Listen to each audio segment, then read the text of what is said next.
Before you reheat tonight's leftovers, look at the clock, not the microwave. The greatest danger may have started hours before you press the button.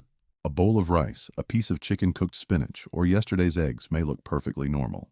They may smell fine. They may even taste fine. But after food is cooked, an invisible countdown begins. If it cools too slowly, sits too long on the counter, or remains warm inside a deep container, bacteria can multiply, while toxins and chemical changes develop beyond what your eyes can detect. Many people believe reheating makes any leftover safe again. That is not always true. Heat can destroy many living bacteria, but it may not remove every toxin they produced while the food was stored. A microwave can also create hot edges and cold centers, leaving parts of a meal below a safe temperature. For adults over 65, this matters even more. Aging can reduce immune defenses, and chronic conditions may make foodborne illness harder to recover from. A mistake that causes one person a difficult night can send an older adult to the hospital. But this is not a reason to fear your refrigerator or throw away every leftover. And it is not scientifically accurate to say that reheating one meal automatically causes cancer. The real concern is a pattern of unsafe cooling, repeated high-temperature heating, burned food, damaged cooking oils, and food kept longer than it should be. The 4 foods in this investigation are common because they are nutritious, affordable, and often prepared in large portions. The food itself is not the enemy. The danger lies in how it is handled after cooking. By the end, you will know why rice can remain risky even after it feels steaming hot, why chicken can hide cold spots, why leafy greens are surrounded by misleading warnings, and why eggs require more careful reheating than most people realize. One simple rule can prevent many of these problems. Cool quickly, store promptly, and reheat evenly only what you plan to eat. Your kitchen should support your independence, not quietly work against it. When leftovers enter the refrigerator, heat stops being the main story because time, moisture, oxygen, and storage temperature begin changing what happens next inside food.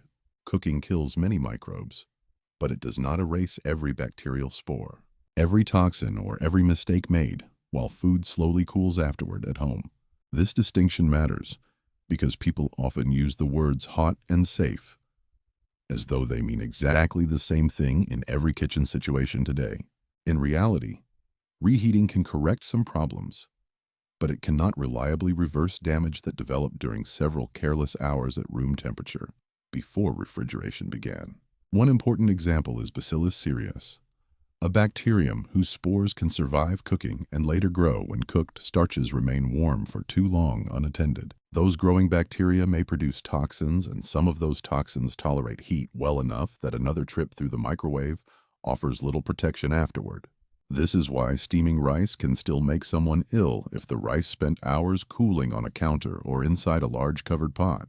Heat may kill active bacterial cells, yet it cannot travel backward in time and prevent toxins that were already created before reheating ever began there. The same principle applies to meat soups, casseroles, and sauces that remain lukewarm because they were stored in deep containers, holding trapped heat too long. A refrigerator cools the outside first, while the center may stay within the bacterial danger zone far longer than most people would ever suspect possible. Microwaves create another misunderstanding because they can make a plate feel extremely hot while leaving colder pockets hidden beneath thicker pieces of food inside it. These cold spots matter most in poultry-dense casseroles and layered meals, where harmful organisms may survive unless every portion reaches a safe temperature fully. Stirring, rotating, covering, adding moisture, and allowing standing time can help distribute heat. But a thermometer remains more trustworthy than appearance alone when reheating leftovers safely. For most reheated leftovers, the center should reach 165 degrees Fahrenheit, especially when the person eating has reduced immunity or serious chronic illness already present. Yet higher heat is not automatically better, because scorching food can create unwanted compounds while drying proteins and oxidizing fats more aggressively than necessary overall. The safest goal is thorough, even reheating, not burning the surface, boiling food repeatedly, or making the edges hard while the center stays cool inside. Oxygen also changes leftovers during storage, particularly foods rich in fat, because exposed fats slowly oxidize before they ever return to the stove again later. Repeated high temperature can accelerate this oxidation, producing off flavors and reactive byproducts, especially in fried foods or meals coated with old cooking oil residue. That does not mean one properly reheated meal causes cancer, but routinely overheating, charring, or reusing degraded oil is an unnecessary exposure worth reducing today. Food safety and long-term health therefore meet at the same practical point. Control time and temperature before worrying about dramatic claims circulating online everywhere today. Leafy vegetables reveal another common confusion because naturally occurring nitrates are not automatically dangerous and can support normal blood vessel function in adults when eaten. Storage conditions can alter nitrate and nitrite levels, but claims that reheated spinach suddenly becomes a powerful carcinogen go beyond what evidence clearly supports today. The sensible response is not fear, but prompt refrigeration, reasonable storage times, clean utensils, and gentle reheating only when the dish needs warming again safely. Eggs create similar alarm online, although the clearest concerns involve quality loss, uneven heating, bacterial safety, and possible pressure buildup in intact microwaved eggs themselves. Properly refrigerated egg dishes can be reheated safely, but they should reach the recommended temperature without being repeatedly cooked until rubbery, dry, or scorched throughout. The real lesson is that reheating is only one step inside a chain that begins when cooking ends and continues until every final bite disappears. Safe leftovers require clean hands, quick cooling, cold refrigeration, limited storage, even reheating, and immediate serving, rather than repeated warming throughout the day at home. A smell test cannot guarantee safety, because many harmful bacteria and toxins produce no dramatic odor, discoloration, or visible warning before someone eats them unknowingly. For older adults, the best protection is not a stronger microwave setting, but a smarter routine that prevents dangerous conditions from developing initially at all. Once you understand what heat can fix and what it cannot, every remaining food warning becomes easier to judge calmly, accurately, and safely in practice. Rice is one of the most familiar foods in the world, and that familiarity is exactly why its storage risk is so often underestimated. Many families cook a large pot, leave it covered on the stove, and return several hours later, believing the next heating cycle will make everything safe again. The real danger does not begin when rice enters the microwave. It begins while cooked grains remain warm enough for bacterial spores to wake, grow, and produce toxins. Raw rice can naturally carry spores of Bacillus cereus, a bacterium found in soil and the environment. These spores are unusually resistant and may survive the original cooking process. That does not mean every serving of rice is dangerous. It means cooked rice must be handled correctly after the heat is turned off. As rice cools, its moisture and starch create favorable conditions for surviving spores. When the rice remains between approximately 40 and 140 degrees Fahrenheit, bacteria can multiply rapidly. A covered pot can be particularly deceptive because the surface may feel cool while the dense center remains warm for hours. Some strains of Bacillus cereus can produce cerulide, a heat-stable toxin associated with the vomiting form of food poisoning. Reheating may destroy many active bacterial cells, but it may not reliably destroy toxin that was already produced during improper storage. This is the scientific reason behind the warning, sometimes called fried rice syndrome. The name makes the problem sound as though frying causes the illness. It does not. The decisive mistake usually occurred earlier, when cooked rice was left at room temperature too long or cooled too slowly.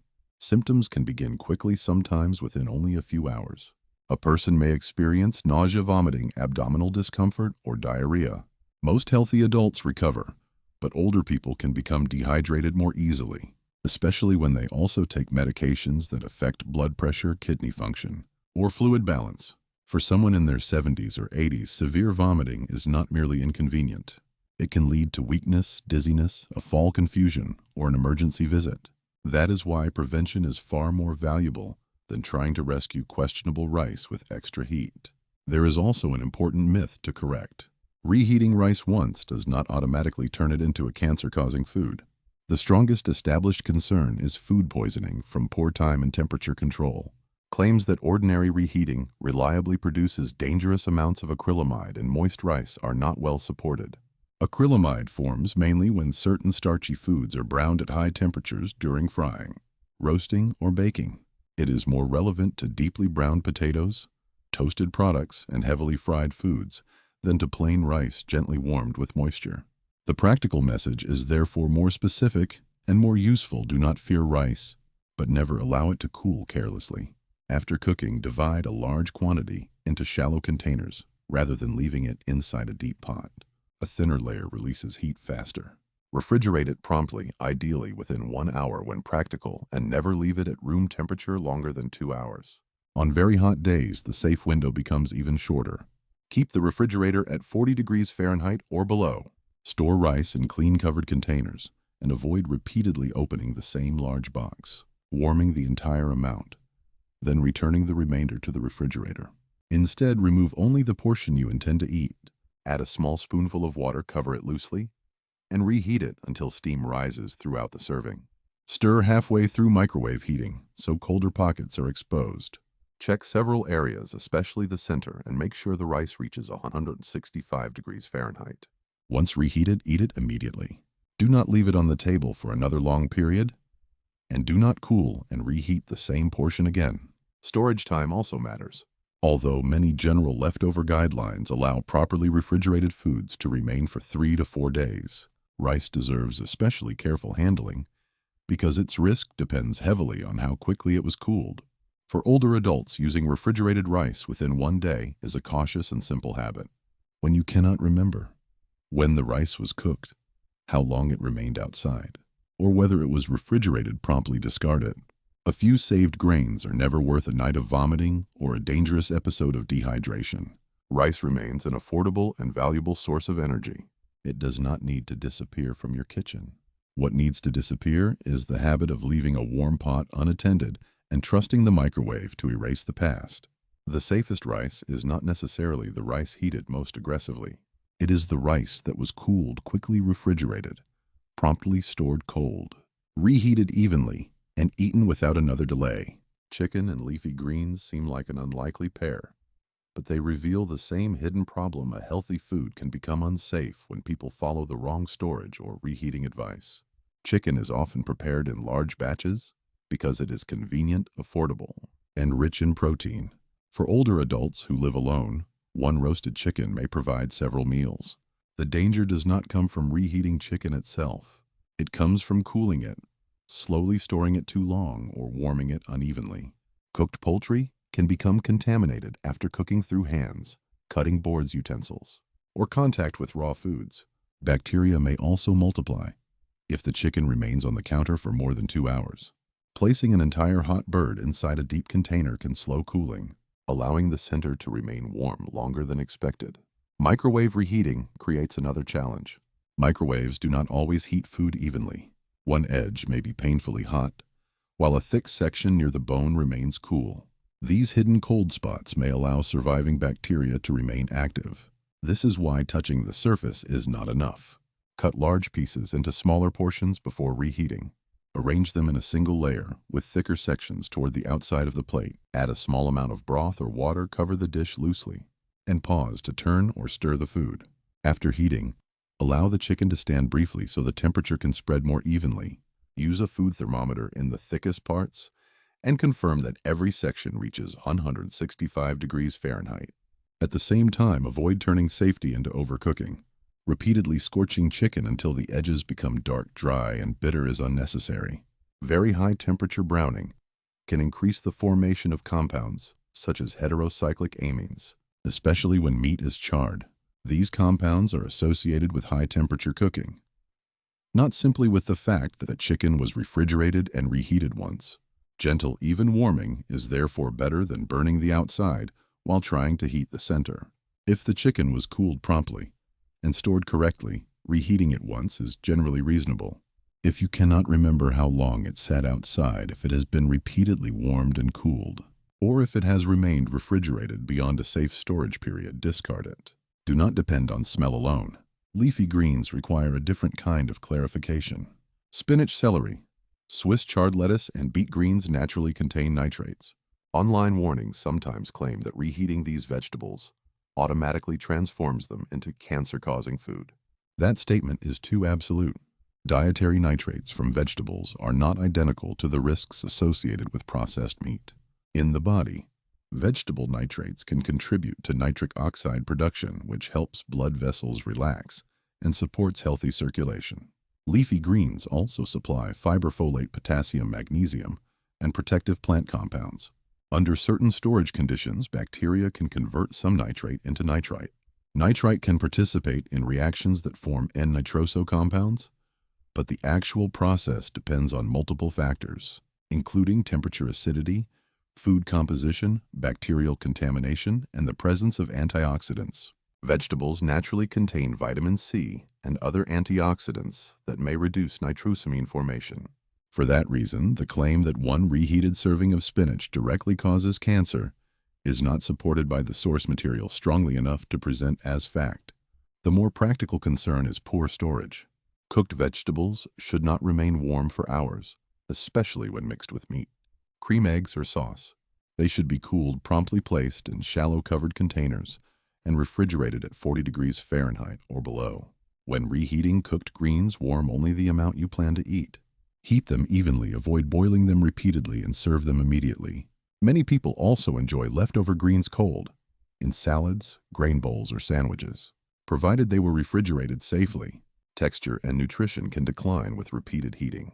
Spinach may become watery, dull, and overcooked, while heat-sensitive nutrients can decrease. That is a quality issue, however, not proof that the food has suddenly become poisonous. For seniors, the most useful rule is simple. Do not fear nutritious food because of dramatic headlines. Instead, pay attention to the handling history. Chicken that was left out all afternoon cannot be rescued by a powerful microwave. Spinach that was cooled, quickly refrigerated promptly, and reheated once is not automatically a cancer threat. The difference is not whether a food appears on a frightening list.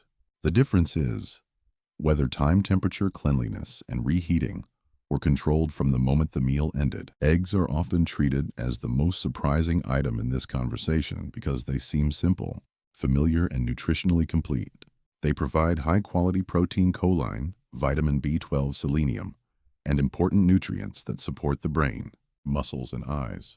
For many older adults, eggs are also easy to chew, affordable, and convenient. The problem is not that a cooked egg suddenly becomes poisonous the moment it is warmed again. The real concerns are improper storage, uneven heating, repeated high heat, and the physical changes that occur when egg proteins and fats are cooked too aggressively. Egg proteins tighten when exposed to heat. During the first cooking, that process changes a liquid egg into a firm one. When the egg is heated again for too long, the protein network contracts even more. Moisture is pushed out. The texture becomes rubbery, and the food may become harder to chew or digest comfortably. For seniors with dry mouth, swallowing difficulty, dentures, or reduced appetite, this matters. A tough, dry egg may be technically edible, but unpleasant enough that the person eats less protein than intended. Egg yolks also contain fat and cholesterol. When foods containing fat are repeatedly exposed to oxygen storage and high temperatures, some oxidation can occur. Scientists study oxidized cholesterol compounds because they may contribute to inflammation and blood vessel damage under certain conditions. However, this does not prove that reheating one refrigerated egg creates enough of these compounds to cause cancer. The amount formed depends on temperature, cooking time, oxygen exposure, preparation method, and how often the food is reheated. The strongest practical advice is therefore to avoid repeated scorching rather than to fear every warmed egg. There is also a more immediate microwave hazard. A whole hard-boiled egg, especially one heated in its shell, can build pressure internally. It may burst inside the microwave or explode when it is cut, bitten, or disturbed afterward. This can cause serious burns to the mouth, face, or hands. Never microwave an intact hard-boiled egg. If warming is necessary, remove the shell, cut the egg into smaller pieces, and use gentle heat. Egg-based casseroles or scrambled eggs should be covered, stirred when possible, and reheated until they reach 165 degrees Fahrenheit throughout. Yet eggs are only part of the story. The oil surrounding a reheated meal can matter just as much as the food itself. When cooking, oil is heated repeatedly, Especially at frying temperatures, it begins to break down. Oxygen, moisture, and high heat can promote lipid oxidation and create compounds such as aldehydes, peroxides, and other degradation products. The oil may darken, thicken smoke earlier, or develop a stale odor. This is especially relevant to fried chicken, fried rice, breaded foods, and leftovers coated in oil from the original cooking process. Reheating them at high temperature can expose the same fats to another round of oxidation.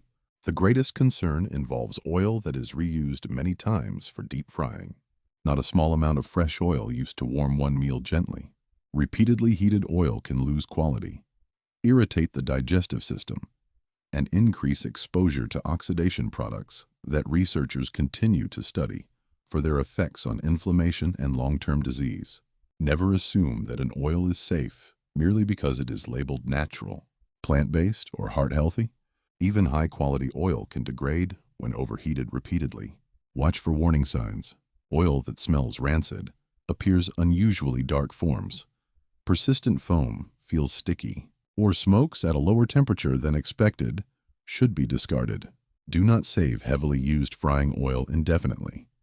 And do not pour old oil over fresh food simply to avoid waste. For leftovers, choose gentler methods whenever possible. A covered skillet over low heat, a low-temperature oven, or a microwave used in short intervals can warm food without producing burned edges.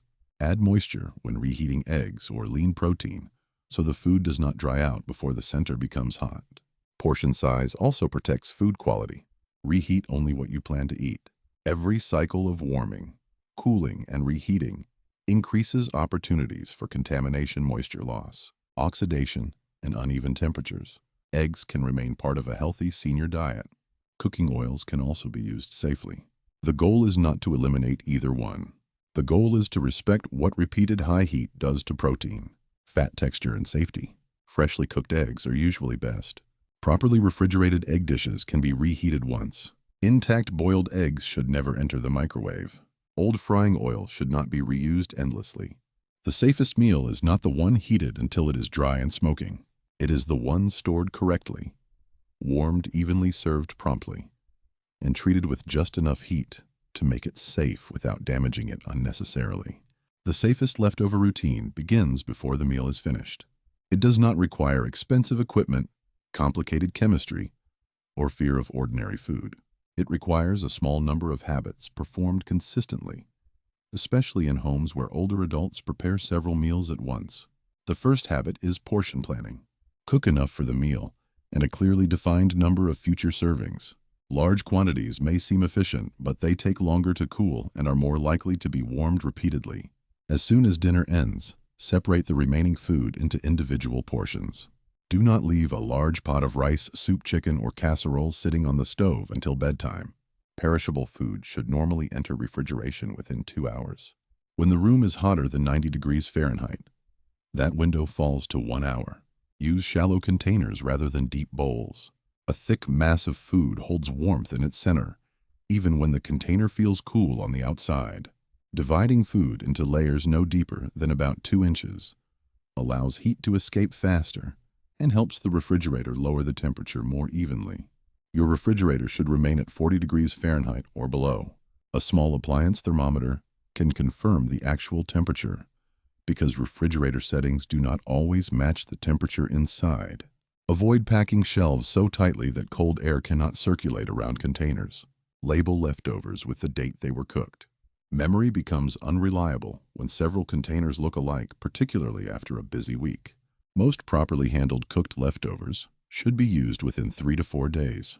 Rice deserves additional caution, and using it within 1 day is a simple protective choice for older adults. When the date is uncertain, discard the food. Do not taste a questionable spoonful to decide whether the rest is safe. Dangerous organisms and their toxins may be present without changing the smell, flavor, or appearance. Before reheating, remove only the serving you plan to eat. Returning a partially warmed container to the refrigerator creates another cooling cycle and another opportunity for bacterial growth. One cooking cycle followed by one carefully controlled reheating is a useful household rule. Microwave users should arrange food in a loose, even layer. Place thicker pieces near the outside, where they may receive more energy. Add a little water broth or sauce to dry foods, then cover the dish with a microwave-safe lid that allows steam to escape. Pause halfway through heating. Stir rice soups, vegetables, and casseroles thoroughly. Turn pieces of chicken and rearrange them so previously cool surfaces receive more heat. After the microwave stops, allow the dish to stand briefly. Heat continues moving through the food during this resting period. A food thermometer is one of the most valuable tools in a senior kitchen. Check the center and several thick areas rather than testing only the hottest edge. Reheated leftovers should reach 165 degrees Fahrenheit throughout. A thermometer is especially important for poultry egg casseroles, gravy sauces, and dense combinations of meat and starch. Steam alone does not prove that every section has reached a safe temperature. Neither does a plate that feels hot beneath the food. On the stovetop, use low or medium heat and stir frequently. Bring soups, sauces, and gravies to a strong simmer while preventing scorching at the bottom. In the oven cover, foods that dry easily and allow enough time for heat to reach the center. Never use a slow cooker to reheat cold leftovers. Slow cookers may keep food at an unsafe lukewarm temperature for too long before the center becomes hot. They are useful for keeping already hot food warm, but not for bringing refrigerated meals rapidly to a safe temperature. Cleanliness completes the system. Wash hands before handling leftovers. Use clean utensils rather than the fork that touched your mouth during the meal. Keep cooked food away from raw meat, raw poultry, and unwashed cutting boards. Older adults should be particularly cautious when illness, cancer treatment, diabetes, kidney disease, or immune-suppressing medication reduces the body's defenses. Caregivers should follow the same routine rather than assuming that extra microwave time can correct several days of poor storage. These precautions may sound detailed, but they quickly become automatic. Portion the food cool and promptly date the container, keep it cold, and heat one serving evenly to 165 degrees. That sequence protects more than the stomach. It helps preserve strength, hydration, mobility, and independence by reducing the chance that a preventable foodborne illness becomes a medical emergency. The most powerful safety device in your kitchen is not the microwave. It is the routine you follow before, during, and after every meal. Leftovers are not your enemy. Rice, chicken, leafy greens, and eggs can still belong in a healthy kitchen after 65. The real danger is the false confidence that any food becomes safe simply because it feels hot. Now you know what matters more. Cool cooked food promptly. Divide large portions into shallow containers. Keep the refrigerator at 40 degrees Fahrenheit or below. Label each container with the date. Reheat only the portion you intend to finish, and make sure the center reaches 165 degrees Fahrenheit. Those steps may seem small, but small habits protect the things that become more precious. With age, your strength, your balance, your clear thinking, and your ability to care for yourself. Remember the rice lesson. Heat cannot reliably remove toxins that formed while food sat warm for too long. Remember the chicken lesson. A steaming edge can hide a dangerously cool center. Remember the lesson from leafy greens. Dramatic headlines often exaggerate the cancer risk, while ignoring the real importance of storage and cleanliness. And remember the egg lesson. Repeated overheating damages quality, while an intact boiled egg can become a burn hazard inside a microwave. You do not need to fear every meal or throw away nutritious food without reason. You only need to respect the invisible timeline that begins when cooking ends. Before eating your next leftover, ask 3 questions. How quickly was it refrigerated? How long has it been stored? Has every part been reheated evenly? When the answer is uncertain, letting the food go is not wasteful. It is an act of protection. The price of replacing one serving is small compared with the cost of dehydration, hospitalization, or losing several difficult days to an illness that could have been prevented. Share this information with someone who cooks for an older parent, lives alone, or prepares meals several days in advance. One safer kitchen habit could prevent a serious emergency. This video is for education only and does not replace advice from your physician or registered dietitian. Individual needs may differ, especially during cancer treatment or when immunity is reduced. Stay informed, stay independent, and let your kitchen remain a place of nourishment, confidence, and care.